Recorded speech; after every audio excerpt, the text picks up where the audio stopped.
آئے گا۔ آپ کی جتنی اپنے بچے کے ساتھ رحمت اور شفقت ہے نا، نبی کریم صلی اللہ علیہ وسلم کی اپنی امت کے ساتھ اس سے ہزارہا گنا زیادہ رحمت اور شفقت کا معاملہ ہے۔ لیکن وہی رحمت للعالمین آپ کو کہہ رہے ہیں، بچہ 7 برس کا ہو جائے تو اس کو نماز کا حکم دو، 10 برس کا ہو جائے تو مار کر نماز پڑھاؤ۔ اس کا مطلب ہے کہ یہ لاڈ پیار محبت عبادات کے معاملے میں نہیں چلے گا۔ اس لیے علماء نے فرمایا کہ باپ اگر 7 برس کی عمر میں بچے کو نماز روزے کا حکم نہ دے گناہ گار ہوگا، اور 10 برس میں نہ دے تو اور زیادہ گناہ گار ہوگا۔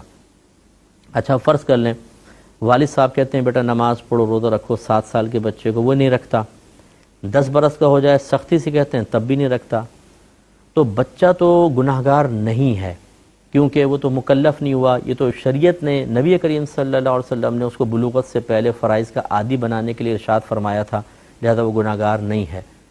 اور اب اس صورت میں کہ باپ نے کہا بچے نے نہیں مانا، باپ بھی گناہ گار نہیں ہے، کیونکہ اس کو کہنا تھا، زبردستی کروانا نہیں تھا۔ 7 سال کی عمر میں آپ کو کہنا ہوگا، 10 سال میں واقعی سختی کے ساتھ کہنا ہوگا، جس کو نبی کریم نے مار سے تعبیر فرمایا۔ تو یہ نہیں کہ ڈنڈا اٹھا کے مارے، ہلکا بہت دھمکائیں اس کو بچے کو کہ نماز پڑھو روزہ رکھو۔ تو اگر باپ نے ایسا کیا اور بچے نے نہیں کیا، بچہ بھی گناہ گار نہیں کیونکہ وہ تو نابالغ ہے، اور باپ بھی بری ذمہ ہو گیا کیونکہ اس نے حکم شرع پورا کیا۔ لیکن اگر بچہ نماز پڑھ سکتا ہے، روزہ رکھ سکتا ہے، اور باپ 7 سال کی عمر میں حکم نہیں دیتا، 10 برس کی عمر میں سختی نہیں کرتا، یاد رکھیں کہ حکم شرع پامال کرنے کی بنا پر باپ اب گناہ گار ہوگا۔ لیکن کیا بچہ گناہ گار ہوگا؟ بچہ اب بھی گناہ گار نہیں ہوگا کیونکہ وہ نابالغ ہے، لیکن اب باپ گناہ گار ہوگا کیونکہ اس نے نبی کریم صلی اللہ علیہ وسلم کے حکم پر عمل نہیں کیا۔ ایسی جو گھر کی بہنیں ہیں ہماری مائیں جن کو ہم کہہ سکتے ہیں، یہ ویسے تو والد سے خطاب ہے بظاہر، لیکن ماں بھی اس کی مکلفہ ہے۔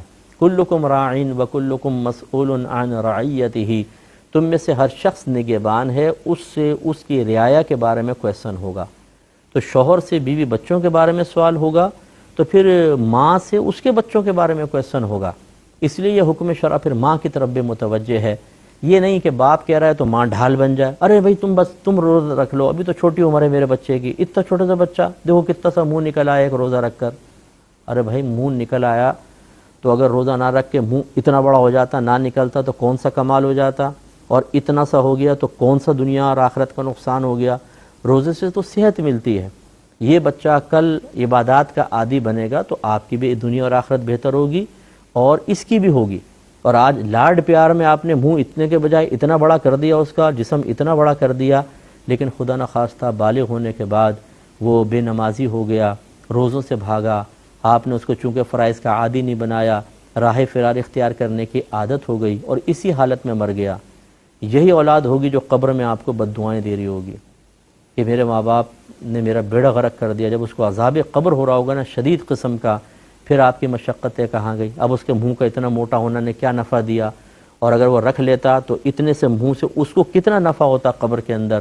تو یہ ہماری جو بعض اوقات بہنیں ہیں یہ بہت غلط کردار ادا کرتی ہیں، اور اسی طرح بعض بیچارے نادان شوہر ہوتے ہیں کہ بہنیں اگر دیندار ہیں، وہ مذہبی ذہن رکھتی ہیں، وہ چینلز دیکھتی ہیں، علماء کی ہدایت کے مطابق بچوں کو کرنے کی کوشش کرتی ہیں، یہ سرپرست صاحب اپنی قبر میں اندھیرا کرنے کے لیے تشریف لے آتے ہیں، ارے تم ابھی بچوں کو بس چھوڑو، یہ مولویوں کی باتیں، ابھی تو چھوٹا بچہ ہے چھوڑ دو۔